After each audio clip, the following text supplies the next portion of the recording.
The sky was overcast the day we buried Walter. It hadn't rained, but the air felt damp, like the clouds were holding their breath. Maybe that was fitting. After all, Walter had always liked the quiet moments, those slow, heavy silences before the kiln opened or the snow started falling.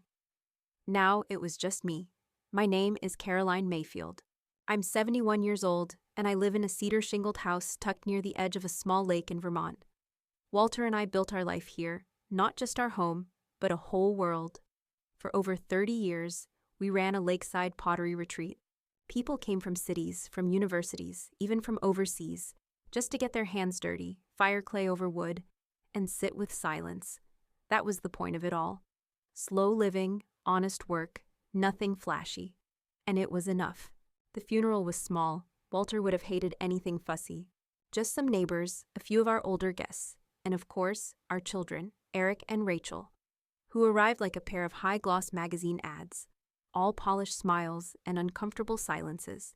Eric flew in from San Francisco in a pressed navy suit and an expensive haircut. He kissed my cheek but didn't look me in the eyes. Rachel came in from Miami, all perfume and phone calls, heels clicking on gravel, talking about traffic and algorithms and the new vitamin line she was scaling. They hadn't seen their father in over a year. After the service, I made tea and put out Walter's favorite shortbread cookies. Rachel asked if the lake had Wi-Fi. Eric sat on the porch scrolling through something on his phone.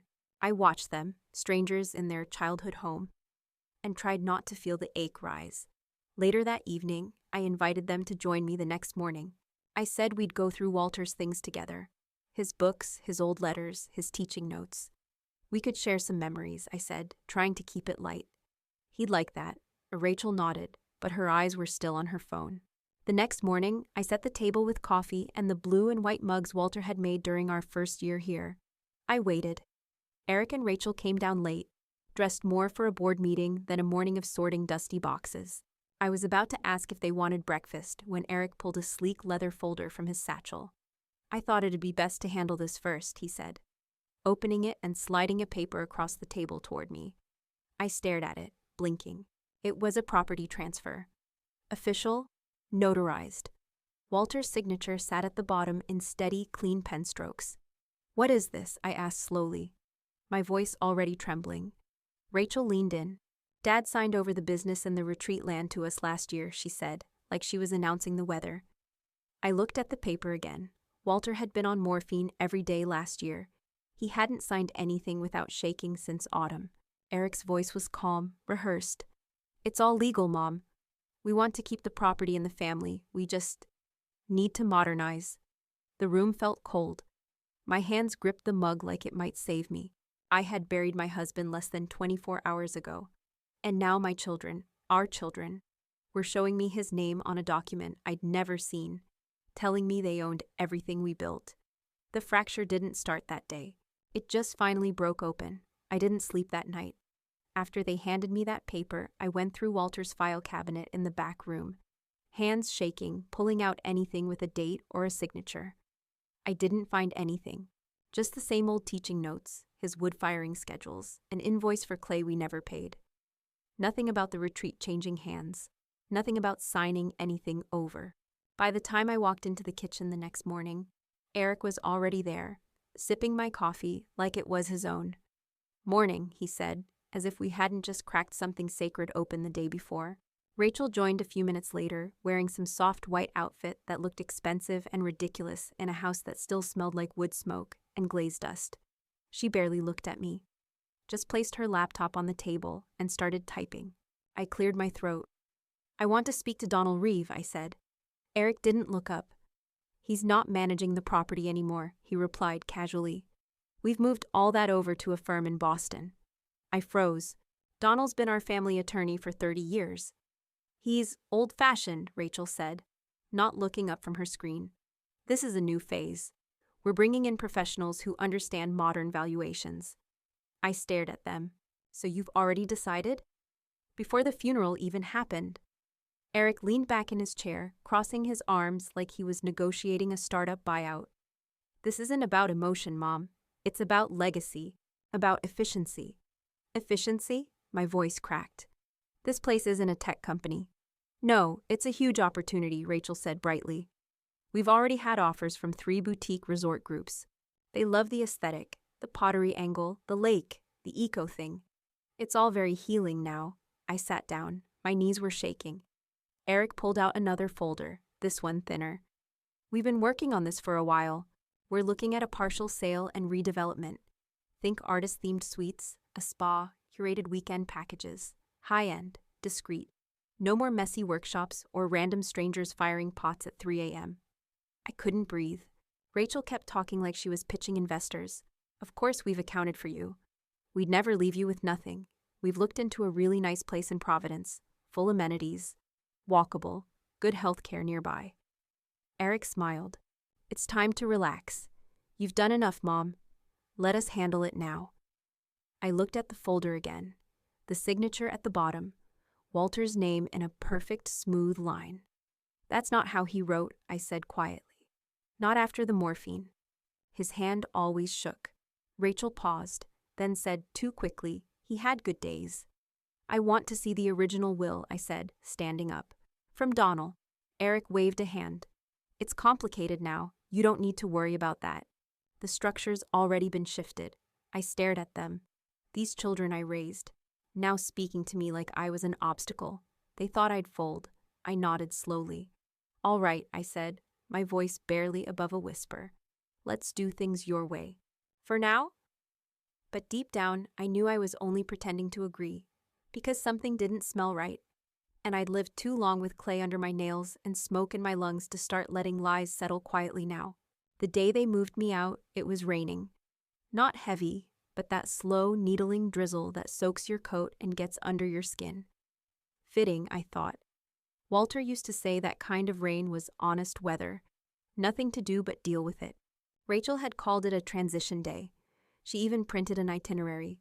Breakfast, pack-up, final walkthrough. Then a hired car would take me to the place in Providence. I had packed the night before. Not much, just enough to look like I believed them. A couple of sweaters, some books Walter loved, my small wooden box of glaze samples. And one more thing, a folded deed tucked deep in my purse. A name they'd forgotten I still owned. A quiet little corner of this lake that had never passed through Walter's estate. Just a lakeside grove I bought in my maiden name long before we were married. The grove with the dock. The one with the water rights. They didn't ask what I packed. They barely looked at me. Eric loaded my suitcase into the back of the car. Rachel stood under an umbrella, tapping away on her phone, probably texting her developers. They didn't hug me. The car was dark inside and smelled faintly of air freshener and damp carpet. The driver didn't speak. We pulled away from the retreat, and I didn't look back. I kept waiting for the road to curve toward Providence. It didn't. About 20 minutes in, the trees grew denser. The road narrowed. We passed a faded gas station, a boarded-up antique store, and then nothing but woods. Where are we going? I asked finally. Eric didn't answer right away. He was sitting next to me in the back, staring out the window like it was all very routine. He turned eventually. We thought this would be cleaner. Cleaner.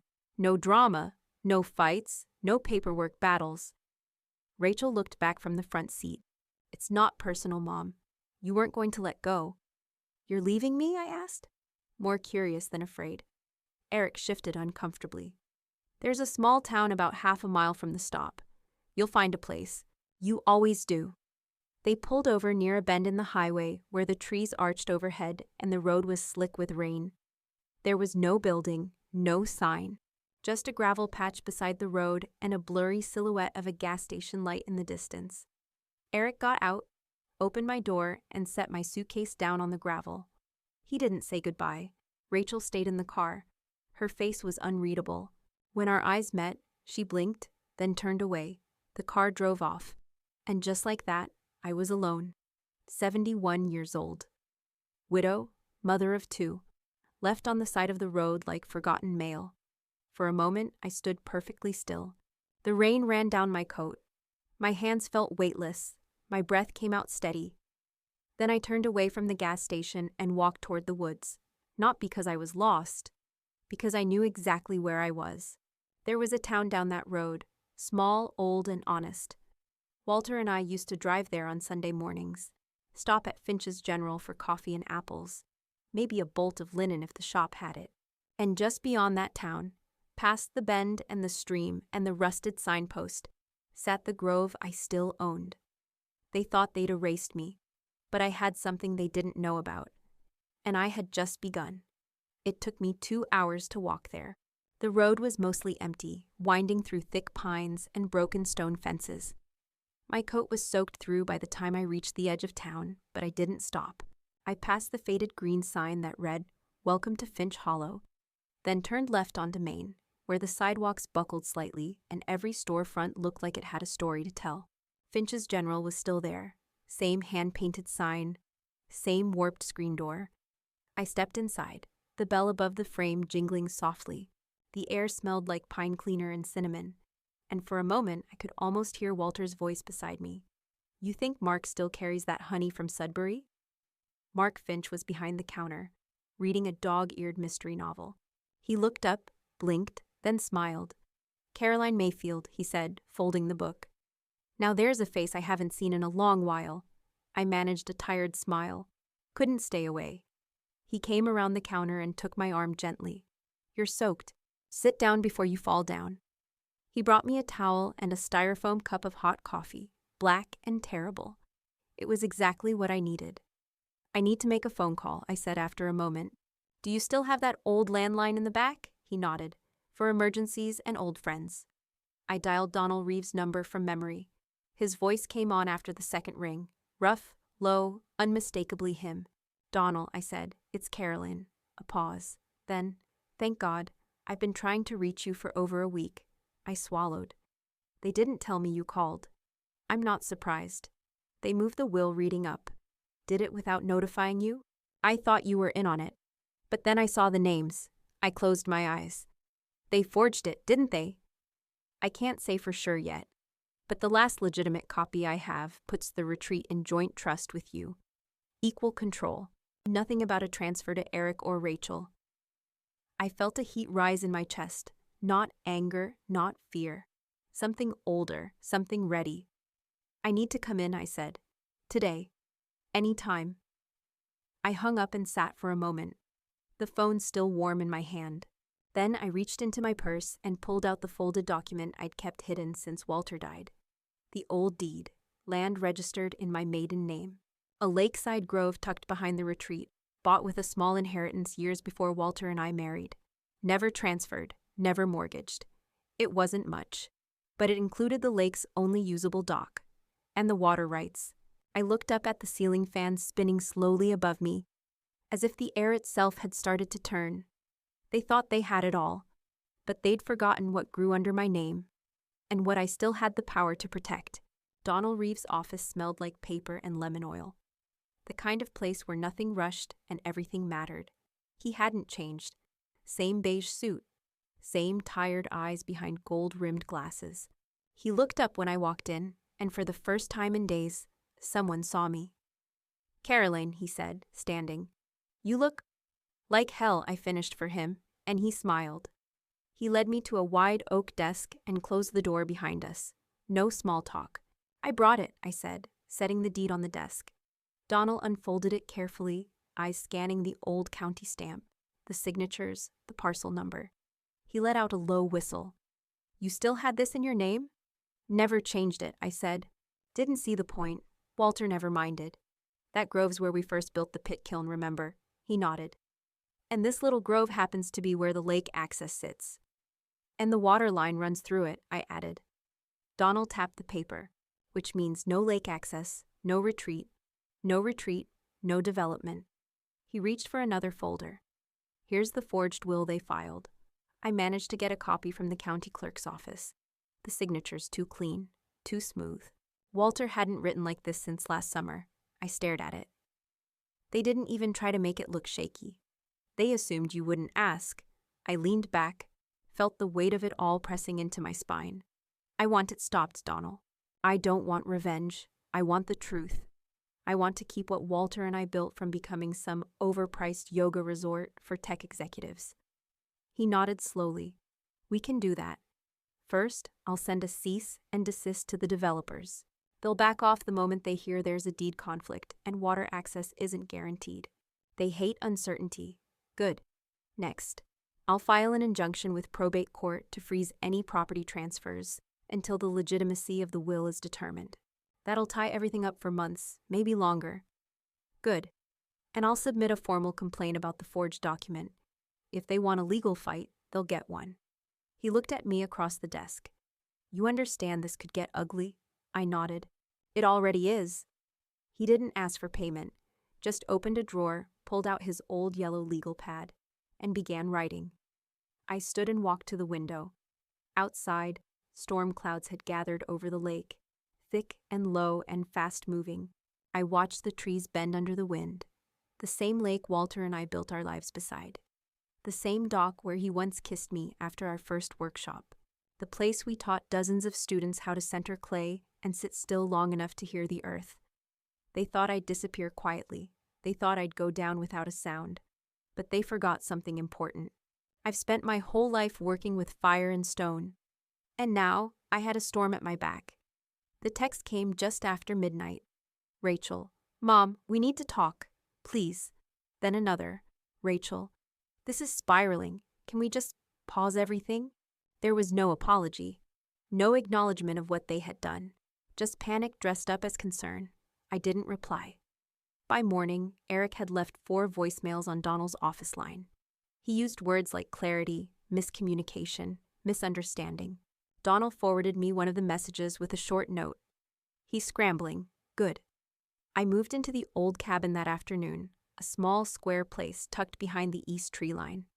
It used to be one of our guest rentals. No insulation, no dishwasher, just clean wood floors and a working kiln out back. It smelled like cedar and ashes. I loved it.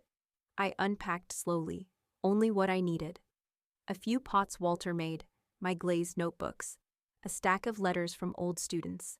The silence felt heavy at first, like it was checking if I really belonged. Then it settled around me like a quilt.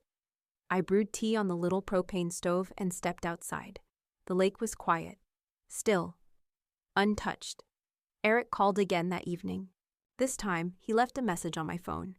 Mom, look, we didn't mean for things to get so tense. This was supposed to be simple, clean. You'd have been taken care of. I let it play out while I trimmed a greenware pot by the window. We're not the villains here, he said. Don't let Reeve twist this. Think about the long term, okay? The retreat's not sustainable anymore. It's nostalgia, not business. Nostalgia. That word sat in my chest like a stone. Later that week, the Artisan Network started whispering. Someone had mentioned the retreat was going up for redevelopment. Another heard that the Mayfield kids were trying to liquidate the property. Within days, the whispers turned into quiet outrage. Tasha, who teaches weaving up near Montpellier, drove out to see me, brought fresh bread and a wool blanket. We're with you, she said. Whatever you need. I didn't need much. Just time, space, and the ground I still stood on. I posted a small notice in the back room at Finch's General, seeking local apprentices for low-fire workshop. Contact C. Mayfield, Grove Cabin. The first reply came within 24 hours. A boy from Rutland, 17, nervous voice, said he'd always wanted to try throwing clay, but didn't know where to start. That was enough. That evening, I sat on the porch with the kiln warming behind me, my fingers streaked with slip. The lake silver under moonlight. They thought I'd vanish. They thought I was soft. But they didn't know the soil I came from. And they forgot. I know how to shape things from dust. The deed sat on Donald's desk like a loaded tool. Not a weapon. No, I wasn't interested in destruction. Just something solid.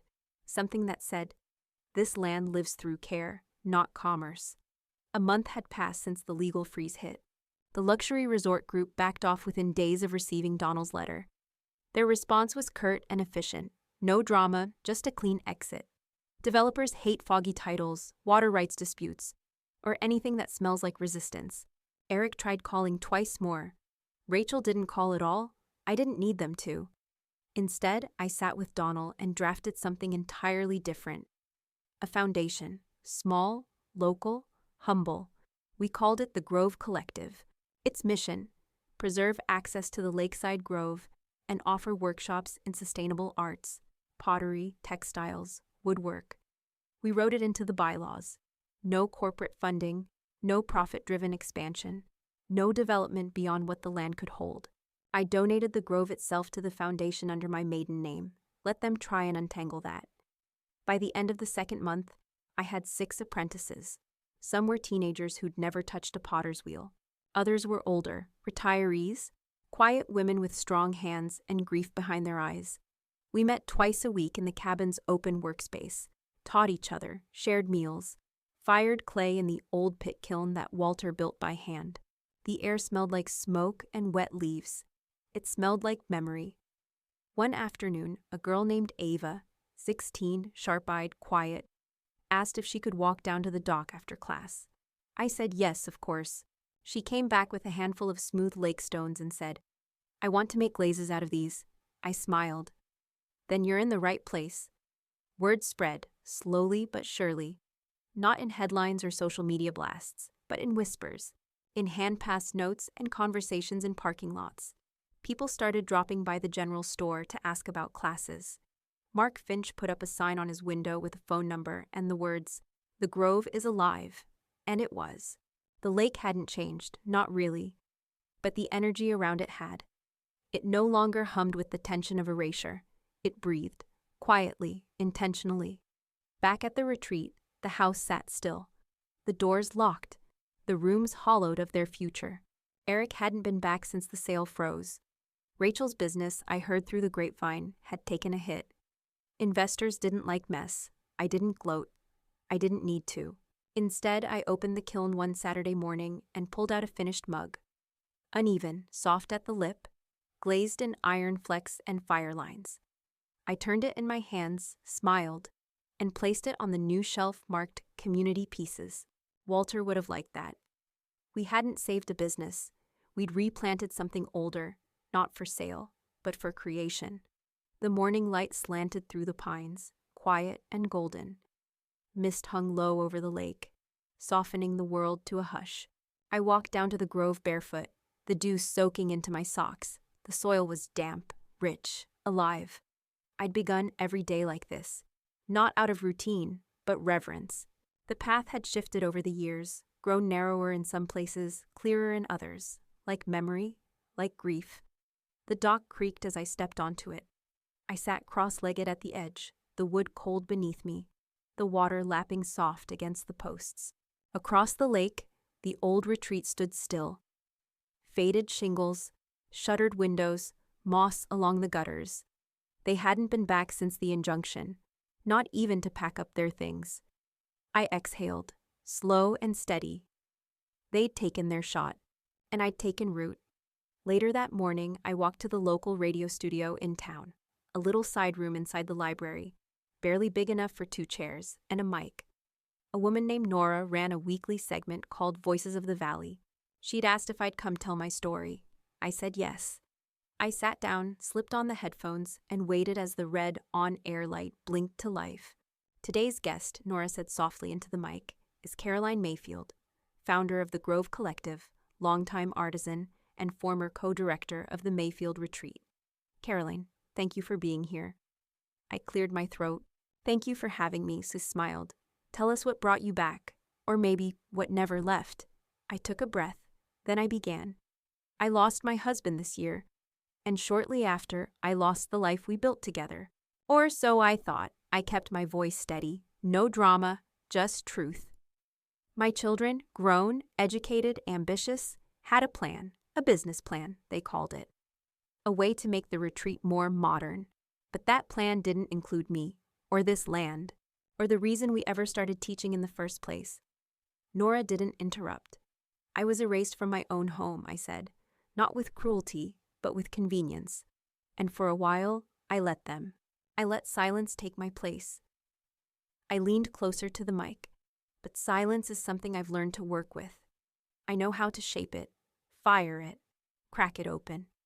Nora nodded gently, letting me keep going. I'm not telling this story to shame anyone. I'm telling it because there are people listening right now who've been pushed aside. People who were told they were done, or too old, or too quiet. But quiet isn't weakness. Quiet is depth. Quiet is soil. My voice softened. And when something is planted deep, it doesn't vanish. Outside the studio, the lake caught the sun just right, a shimmer of gold across gray water. I ended with a line I hadn't planned. I didn't come back to fight. I came back to remember. And in doing so, I became impossible to forget. The mic clicked off. The echo would remain,